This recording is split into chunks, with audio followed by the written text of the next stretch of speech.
Magandang araw! Ako si Binibining Claudine, ang iyong guro sa Filipino. Bago natin simulan ang talakayan ngayong araw, ay magsitayo muna ang lahat para sa panalangin. Sa ngalan ng Ama, ng Anak, at ng Espiritu Santo. Amen. Magandang umaga mga bata! Bago kayo umupo, ay pakipulot mo na yung mga basura na nakahalat sa sahig at itapon ito sa tamang basurahan sapagkat mas maganda, maliwalas tingnan kapag malinis ang ating kapaligiran. Maraming salamat. Maaari na kayong umupo. Kumusta kayo, class? Mabuti naman kung ganon. Para sa pagtala ng attendance, sino ang lumiban ngayon? Wala? Magaling! Palakpakan niyo ang inyong sarili sapagkat kumpleto tayo ngayong umaga. Bago tayo magsimula sa ating aralin ay may paaalala lang ako sa inyo. Ito ay magtaas ang kanang kamay ang gustong sumagot. At kapag naman may nagsasalita ay makinig. Okay ba yon? Okay. Bilang pagbabalik-aral class, ano ang tinalakay natin kahapon, Alona? Tama, maikling kwento. Ano ulit ang maikling kwento, Gina? Tama, magaling. Ang maikling kwento ay isang akdang pampanitikan na nagsasalaysay ng pang-araw-araw na buhay ng may isa o ilang tauhan sa pangyayari. Bigay ng isang halimbawa ng maikling kwento. Rhoda. Tama, ang alamat ng pinya. At ngayon naman, may papakita akong larawan. At tingnan mabuti ang mga larawan at tukuyin kung sino, saan, at kung ano ang nangyayari. Okay ba yung class? Okay. Unang larawan. Sino ito? Siya ay? Tama, isang bata. Ano kaya ang ginagawa niya? Siya ay? Tama, nagsusulat. Ano pa? Siya ay? Nag-aaral. Mahusay.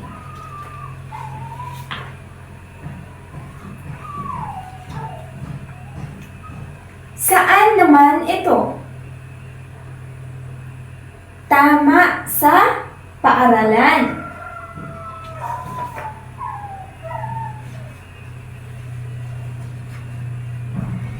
Ano ang nangyayari? Siya ay? Tama! Nakapagtapos ng pag-aaral. Ang galing! Palakpakan niyo ang mga sarili. Sa larawan na naipakita kanina, ano kaya sa tingin niyo ang pag-aaralan natin ngayon? Ruda. Mahusay! Ang ating pag-aaralan ngayon ay tungkol sa elemento ng kwento.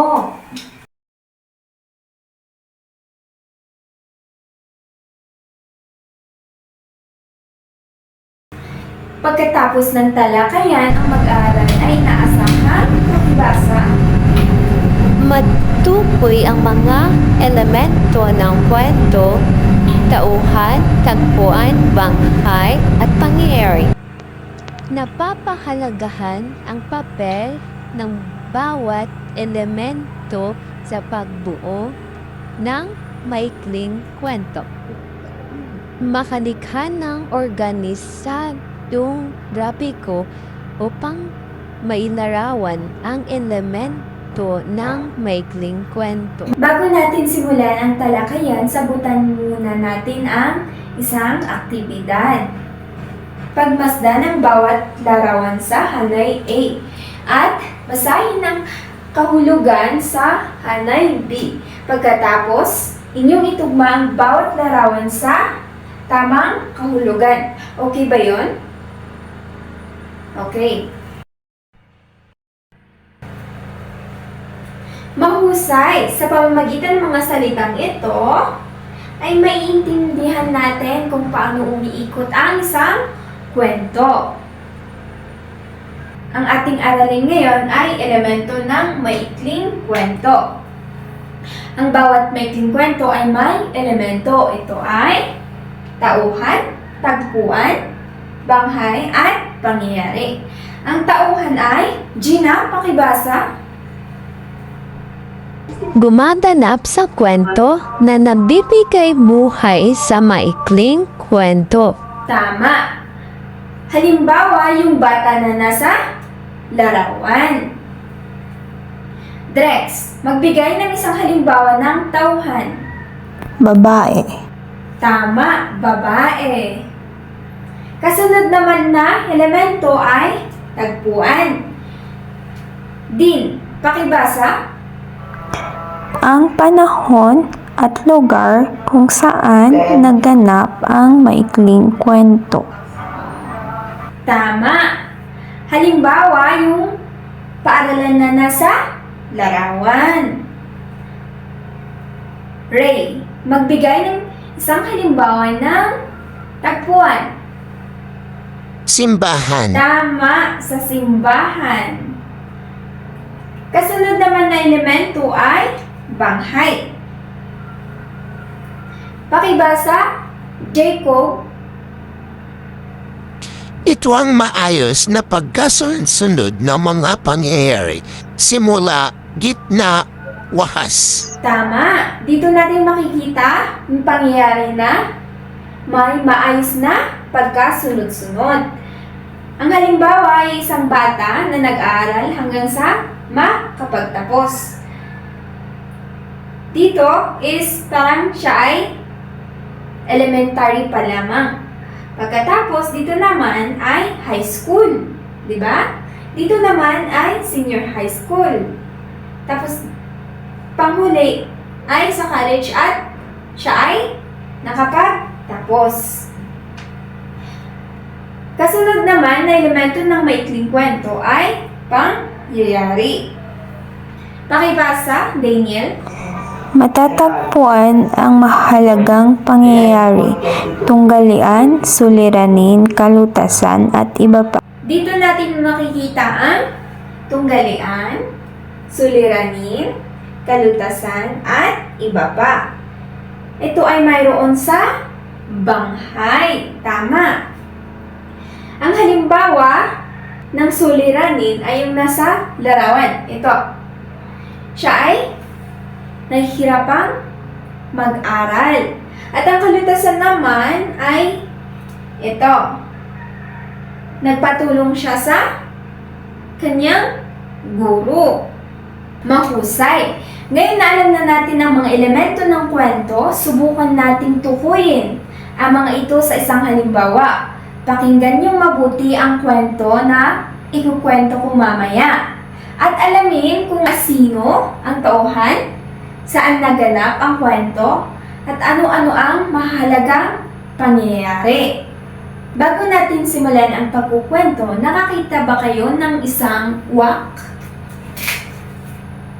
Mahusay. Anong kulay ang isang uwak? Maitim. Ang pamagat ng kwento na ating babasahin ngayon ay ang uhaw na uwak. Muling isinalaysay ni Boots S.A. Pastor. Makinig ng mabuti ha. Isang araw, isang uwak ang nakaramdam ng pagkauhaw. Habang palipad-lipad siya sa gubat, agad siyang naghanap ng lugar kung saan siya makakakuha ng tubig na maiinom. Napadako ang uwak sa harden ng isang palasyo na malapit sa gubat. Sa ibabaw ng isang marmol na mesa ay may nakapatong na tapayang yari sa bubog. Class, ano ang tapayan?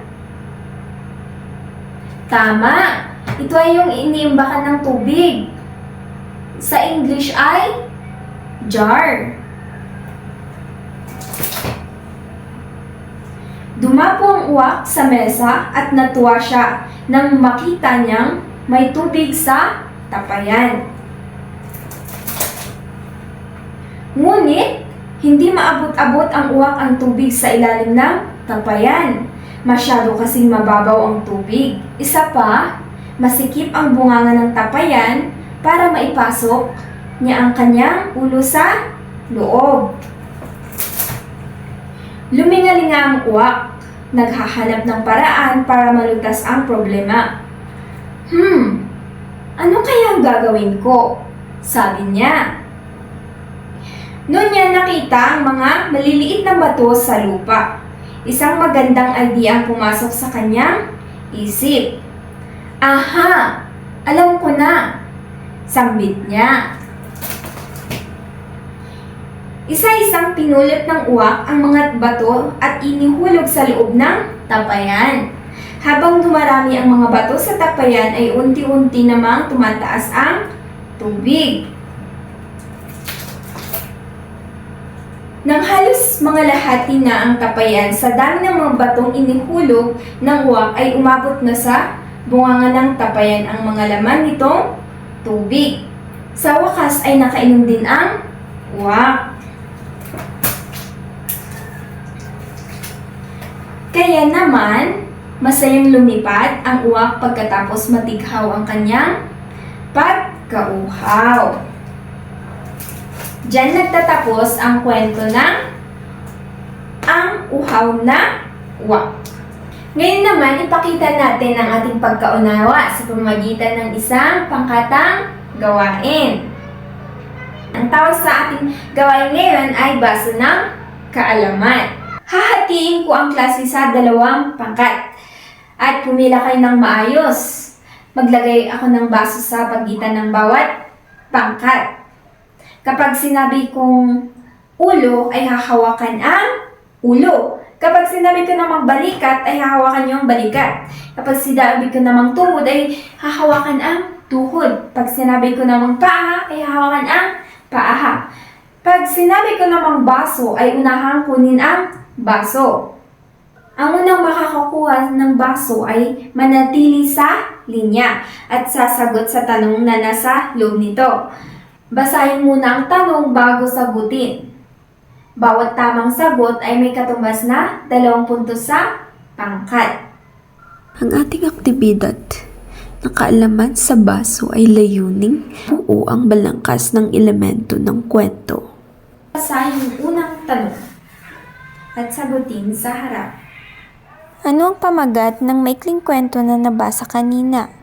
Ang uhaw na uwak. Tama. Ang pamagat ng kwento ay ang uhaw na uwak. Yung pangalawang tanong, sino ang tauhan ng kwento? Magbigay ng katangian ng tauhan. Uwak. Ang uwak ay matyaga, madiskarte o matalino. Tingnan natin kung tama yung sagot mo.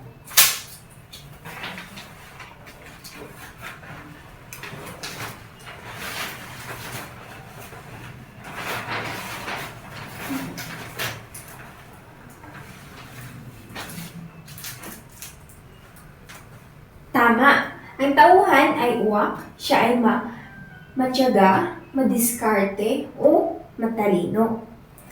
Pangatlong tanong. Saan naganap ang maikling kwento? Ang maikling kwento ay naganap sa hardin ng isang palasyo malapit sa gubat. Saan naganap ang maikling kwento?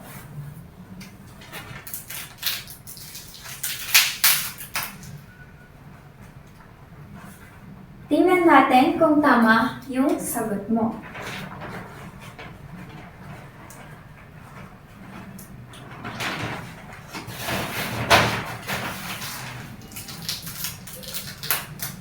Ang kwento ay naganap sa hardin ng isang palasyo na malapit sa gubat. Tama.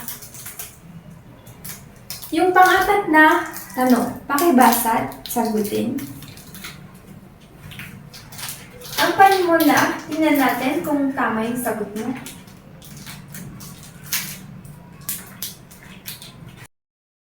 Ang panimula ng kwento is nakaramdam ng pagkauhaw ang uwak. Tama. Kaya naghanap siya ng maiinom. Sa gitna naman ay nakakita siya ng tapayan na may lamang tubig. Pero hindi niya ito maabot. Sa wakas naman is pinulot ng uwak ang bato at inihulog sa tapayan para tumaas yung tubig at makainom siya ng tubig. Ang susunod na tanong, pakibasa at sagutin. Ano ang suliranin at resolution? Tingnan natin kung tama yung sagot mo.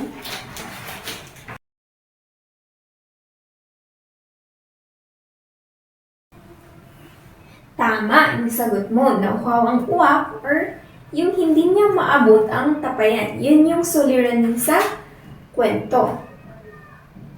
Ang kalutasan naman ay naghanap ng maiinom.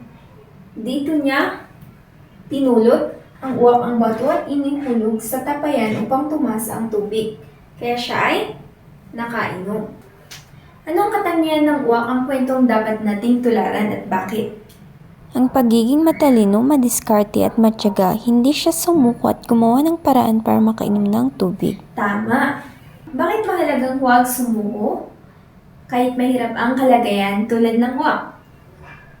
Mahalagang huwag sumuko kahit mahirap ang kalagayan para makamit ang ating layunin. Mahusay. Dako naman tayo sa paglalapat. Alamin natin kung may natutunan ba kayo sa araw na ito. Ang unang katanungan ay, ano-ano ang elemento ng kwento? Tauhan, tagpuan, banghay at pangyayari. Tama, ang elemento ng kwento ay tauhan, tagpuan, banghay at pangyayari.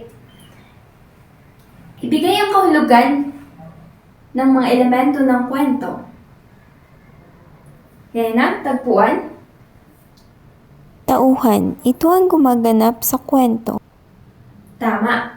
Ano naman kahulugan ng tagpuan? Tumutukoy sa lugar, oras at panahon kung saan naganap ang kwento. Tama.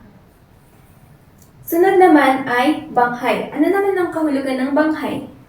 Tumutukoy sa maayos na pagkasunod-sunod ng mga pangyayari. Magaling. At panghuli naman ay ang pangyayari. Ano naman kahulugan nito? Tumutukoy sa mga mahalagang pangyayari kung saan nagbibigay init at sigla sa kwento. Magaling. Ano ang natutunan mo tungkol sa paggawa ng kwento? Ang mga elemento ay bumubuo sa kwento. Mahusay. Ang naintindihan nyo nga ang ating aralin. Tandaan natin na sa pagbuo ng kwento ay kailangan natin ang elemento ng kwento. Dako naman tayo sa kwento. Ano yung natutunan mula sa kwento na yung dadalhin sa iyong buhay? Natutunan ko na tulad ng tauhan sa kwento, dapat tayong matyaga, matalino at huwag agad susuko sa mga pagsubok sa ating buhay. Mahusay. Kailangan nating pag-isipan ang bawat desisyon at maging matyaga para makamit ang ating tagumpay. Naway dalhin natin ang aral na ito sa ating pang-araw-araw na buhay. May bibigay akong kopya at basahin ang maikling kwento na pinamagatang Panganay. Pagkatapos, gumawa ng organisadong grafiko upang ipakita at ilarawan ang mga elemento ng kwento tulad ng tagpuan, tauhan, banghay at pangyayari. Ang organisadong grafiko na gagawin nyo ay isulat nyo dito. Okay ba yan? Mahusay. Ito yung kopya nyo.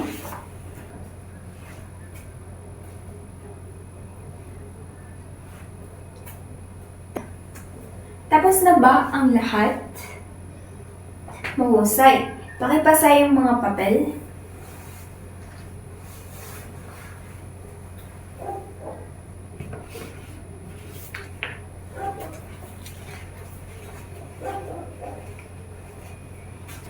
Sa inyong takdang aralin, sumulat ng natatanging kwento na naikwento sa iyo ng magulang mo or lolo at lola mo. Isulat ito sa kwaderno. Pagkatapos, tukuyin ang mga elemento ng kwento sa inyong isinulat. Okay ba yon?